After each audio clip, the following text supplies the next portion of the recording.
عشق دے مرشد کا مجھ کو یا الہ العالمین، انبیاء و اولیاء و اصفیاء کے واسطے۔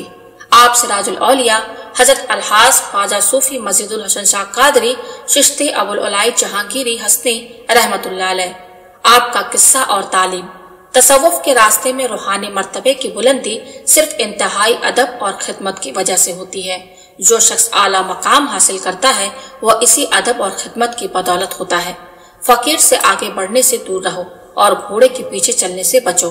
مطلب یہ ہے کہ اولیاء اللہ کے سامنے حدیں نہ توڑو اور ہمیشہ اپنی حدود میں رہو اور انتہائی ادب کو برقرار رکھو۔ جیسے اگر کوئی گھوڑے کے پیچھے چلتا ہے تو اسے لات لگنے کا اچھا خاصا امکان ہوتا ہے۔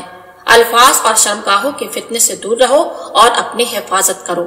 ان لوگوں سے ہوشیار رہو جو تمہاری تعریف تمہارے سامنے کرتے ہیں، کیونکہ اس سے نفس کی خود پسندی بڑھتی ہے۔ اپنے نفس کے خلاف مسلسل جہاد کی حالت میں رہو، جیسے بجلی کی تاریں کھمبے میں دوڑ رہی ہیں۔ جو صوفی اپنے نفس کے خلاف مسلسل جد و جہد کرتا ہے وہ تصوف میں اعلیٰ مراحل حاصل کرتا ہے۔ ہمیشہ اپنے پیر و مرشد کے قدموں پر چلنے کی کوشش کرو، ان کی سیرت، خاصیت، عادت اور خصلتوں کی پیروی کرو۔ اس طرح تم انشاءاللہ اس دنیا اور آخرت میں اپنے مقصد کو حاصل کرو گی۔ خانقاہ یا پیر کے آستانے پر ایک خدمتگار کی طرح رہو، جہاں تک ممکن ہو خدمت کرو۔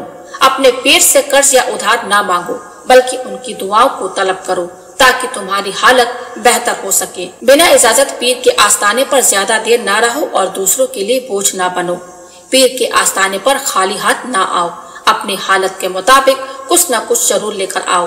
جو کچھ بھی تم دے سکتے ہو اپنے پیر کی راہ میں صدقہ اور عقیدت کے ساتھ دو، یہ تمہارے لیے برکت کا ذریعہ ہے۔ کبھی کبھی بے ذائقہ کھانا کھاؤ تاکہ اپنے نفس سے بچو اور اسے تربیت دو۔ ایک صوفی کو اپنے نفس کے خلاف مسلسل جد و جہد کرنی چاہیے۔ اپنے خواب کسی کو نہ بتاؤ، بلکہ صرف اپنے پیر کو دن کے وقت بتاؤ۔ کشتی خشک زمین پر نہیں چلتی، تم اپنے پیر کی بارگاہ میں جو دو گے وہی ملے گا۔ اپنے پیر کے سامنے ہر چیز سے اپنی آنکھیں بند کرو۔ تمہارا پیر کا اللہ سے تعلق ہے اور اس کے لیے تمہاری عقیدت تمہاری راہ کو آسان کرے گی۔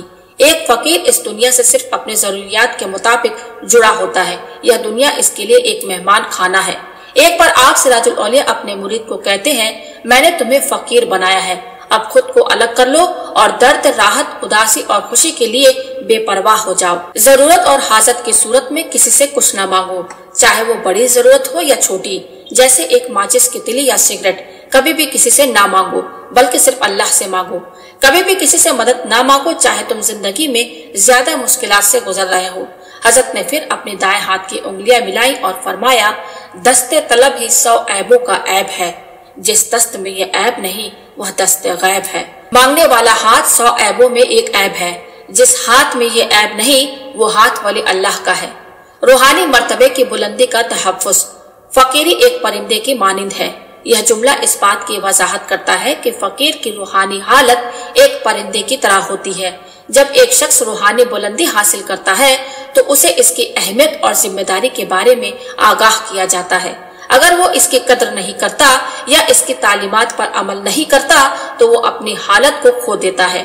جیسے ایک پرندہ اڑ جاتا ہے ویسے ہی روحانی ترقی بھی بے خبری یا بے ادبی کی وجہ سے چلی جاتی ہے اور پھر واپس نہیں آتی، چاہے کتنی ہی محنت کیوں نہ کی جائے۔ اپنے نفس کو عورتوں کے فتنے سے بچانا۔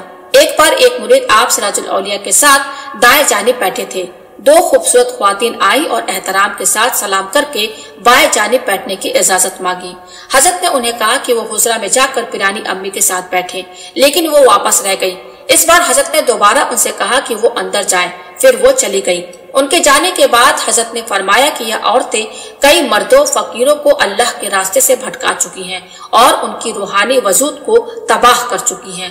تم لوگ عورتوں کے ساتھ اپنی رفاقت کو بڑھانے سے پرہیز کرو اور جتنا ہو سکے ان سے دور رہو۔ پیر و فقیر کو پیسے یا خزانے کی ذمہ داری نہیں لینی چاہیے اور انہیں دولت، مال و دولت اور سماجی شان و شوکت کے اظہار سے دور رہنا چاہیے۔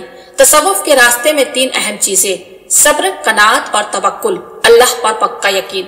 جو شخص ان 3 چیزوں پر پکا یقین رکھتا ہے وہ اپنی روحانی منزل حاصل کرتا ہے۔ حکم کا مقام ادب سے اعلیٰ ہے۔ حضرت نے فرمایا، الحکم فوق الادب۔ تمام مردوں کو اپنے نفس کے خلاف جد و جہد کرنی چاہیے، کیونکہ یہ سب سے بڑی محنت، مشقت اور سختی ہے۔ دکھاوے کی نیت سے نماز پڑھنا ریا ہے۔ خلوص کے ساتھ پڑھی جانے والی نماز وہ ہوتی ہے جو صوفی کو اعلیٰ مقام عطا کرتی ہے۔ میں یقین سے جانتا ہوں کہ کون سا مرید کتنا خفیہ خدمت کر رہا ہے اور کون دکھاوا کر رہا ہے۔ تصوف کے اس راستے میں جو شخص لگن اور فطری محبت کے ساتھ خدمت کرتا ہے وہ اعلیٰ مقام اور اللہ کی رضا حاصل کرتا ہے۔ آج کے ماحول میں ہر مرید دنیا کا طالب ہے۔ آپ کو بہت کم لوگ ملیں گے جو اللہ کی طلب میں ہے۔ اپنے اندر عاجزی اور انکساری پیدا کرو اور ہمیشہ اپنے اعمال پر توبہ کرتے رہو۔ اللہ تعالیٰ تمہیں تمام بیماریوں، مصیبتوں سے محفوظ رکھے گا اور انشاءاللہ تمہیں اپنے راستے پر ثابت قدم رکھے گا۔ ہر مسلمان کو ایک پیر و فقیر سے جڑنا چاہیے اور اس پر ثابت قدم رہنا چاہیے تاکہ اسے اللہ کے راستے کی رہنمائی مل سکے۔ جو شخص مرید نہیں ہے یا اللہ کے دوست سے جڑا ہوا نہیں ہے، اس کا رہنما شیطان ہے اور شیطان صرف جہنم کی طرف راہ دکھاتا ہے۔ ہمیشہ اللہ کی یاد میں رہو اور اس کی یاد کو ایک لمحے کے لیے بھی نہ بھولو۔ جب بھی تم اپنے پیر بھائی کے گھر دوپہر کے کھانے یا رات کے کھانے کی دعوت میں جاؤ تو صرف کھانے کی نیت سے نہ جاؤ، بلکہ اپنے بھائی کو اپنی موجودگی سے خوش کرنے کی بھی نیت رکھو اور برکت کے لیے دعا کرو۔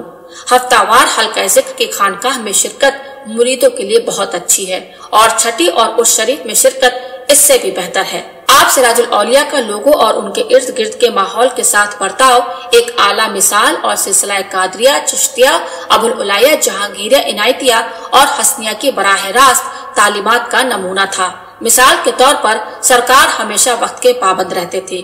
ایک اور مثال آپ کی حضرت خواجہ سنسار رحمۃ اللہ علیہ کی تعلیمات کے ساتھ بے حد وفاداری تھی۔ آپ کا وصال 28 جمادی الاخر 1434 ہجری کو ہوا۔ آپ سراج الاولیاء حضرت خواجہ مسجد الحسن صاحب رحمۃ اللہ علیہ نے اپنی زندگی ہی میں اپنے بڑے بیٹے حضرت خواجہ فیض الحسن مزیدی کو سزادہ نشی قرار دیا تھا۔